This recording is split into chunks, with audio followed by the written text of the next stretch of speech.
Hello friend, welcome back to my channel. दोस्तों, मेरा नाम है Dilsan Alam and you are watching world Sico. तो दोस्तों, आज हम पढ़ेंगे विद्युत यानी कि इलेक्ट्रिसिटी के बारे में। जैसा कि आज हम देख पाते हैं कि आज हम जिधर भी नजर खिलाते हैं तो भाई इलेक्ट्रिसिटी इलेक्ट्रिसिटी इलेक्ट्रिसिटी ही कोई पाते हैं। जैसे कि अगर फोन को चलाना है तो उसके लिए भी इलेक्ट्रिसिटी जरूर होती है, क्योंकि फोन में भी बैटरी होता है और उसे चार्ज किया जाता है, वो भी किससे? इलेक्ट्रिसिटी से। दोस्तों, अगर हमें बल्ब जलानी है तो किसका मदद लेते हैं? इलेक्ट्रिसिटी का। आज गर्मी का मौसम है और हम पंखा जो चलाते हैं किससे चलाते हैं? इलेक्ट्रिसिटी से। दोस्तों, हर एक काम को हम इलेक्ट्रिसिटी से करते हैं। क्या आप जानते हैं कि हम जिस चीज को उपयोग इलेक्ट्रिसिटी के बिना भी करते हैं उसके अंदर भी इलेक्ट्रिसिटी यानी कि विद्युत रहता है। यानी कि लकड़ी में हम करंट का यूज नहीं करते हैं, यानी कि हम बिजली का उसमें उपयोग नहीं करते हैं, तो फिर भी उसके अंदर इलेक्ट्रिसिटी रहता है। पत्थर में हर एक चीज यानी कि बाकी इलेक्ट्रिसिटी यानी कि जिसमें बिजली का उपयोग नहीं किया जाता है और सब जो बाकी वस्तुएं उनमें भी इलेक्ट्रिसिटी यानी कि विद्युत रहता है।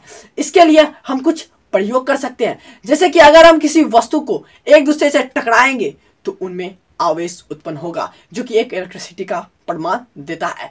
दोस्तों, अगर हम पत्थर को आपस में टकराए तो उससे आग उत्पन्न होती है। जैसे कि पिछले के जमाने में उससे आग लगाई जाती थी, वैसी आग नहीं बोल रहा हूं, ऐसे तो आग जुबान से बहुत बड़ी लग जाती है। खैर छोड़ो उसे बात।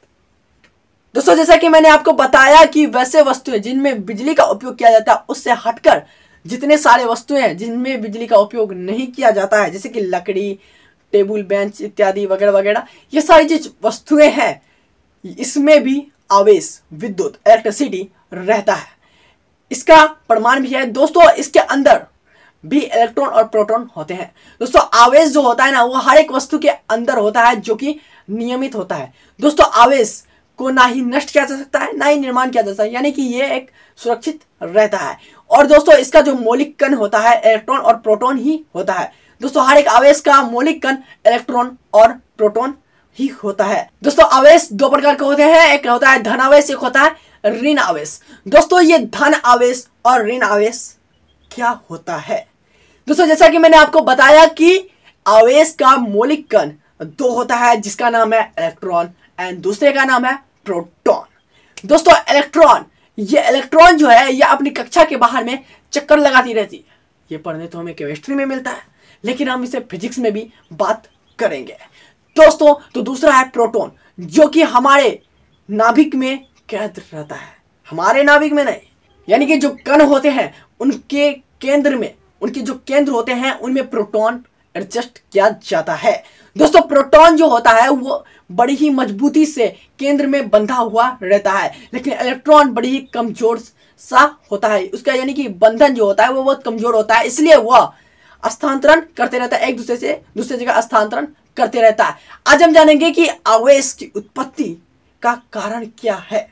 यानी कि अगर लकड़ी को आपस में घिसा जाए तो वो भी गर्म हो जाते हैं। ठंडी में हम अपने हाथ को घिसते हैं तो ये भी गर्म हो जाता है। पत्थर को जब रगड़ा जाता है तो उससे भी आग उत्पन्न होता है। आखिर इसके पीछे का साइंस क्या है? दोस्तों, जब हम अपने हाथ को रगड़ते हैं तो हमारे अंदर में उपस्थित इलेक्ट्रॉन और प्रोटॉन जो है एक दूसरे से के संपर्क में आते हैं और यहाँ पर क्या होता है ऐसा जो हमारे हाथ गर्म हो जाते हैं। एक्चुअल में आवेश उत्पत्ति का सबसे बड़ा कारण है कि इलेक्ट्रॉन का स्थानांतरण, यानी कि इलेक्ट्रॉन का एक जगह से दूसरे जगह तक जाना। यानी कि अगर हम अपने हाथ को रगड़ेंगे तो इस हाथ का इलेक्ट्रॉन इस हाथ में जाएगा।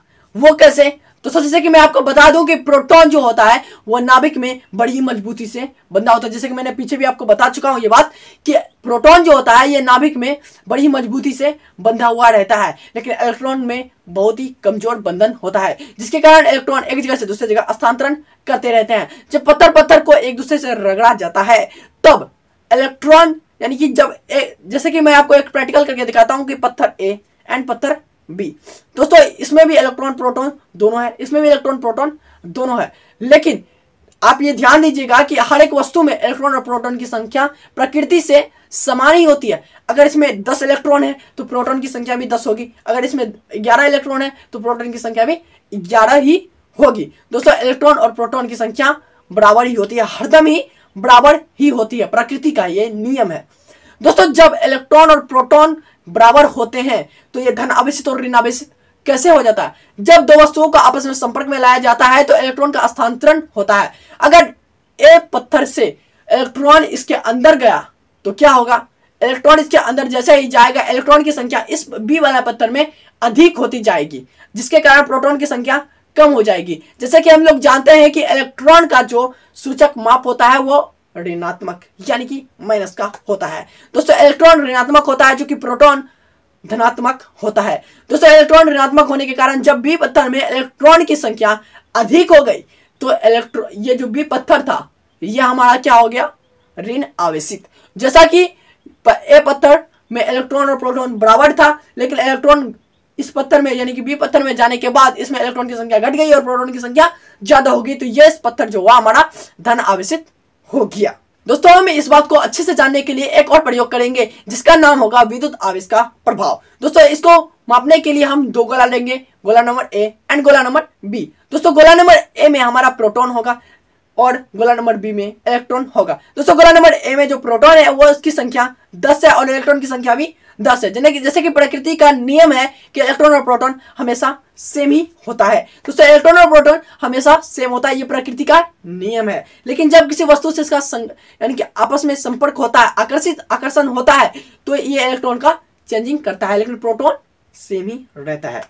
दोस्तों जब एक वस्तु यानी कि ये मैंने आपको दिखाया, ये गोला नंबर ए एंड गोला नंबर बी, जब इस दोनों को आपस में मिलाया जाएगा तो क्या होगा? यानी कि हम तो ये बात कर रहे थे कि एक वस्तु को दूसरे वस्तु से मिलाना, लेकिन अगर आपस का जो इलेक्ट्रॉन और प्रोटॉन है इसको आपस में मिलाया जाए तो क्या होगा? आखिर कौन किसको प्रोवाइड करेगा इलेक्ट्रिसिटी, आवेश कौन किसको देगा?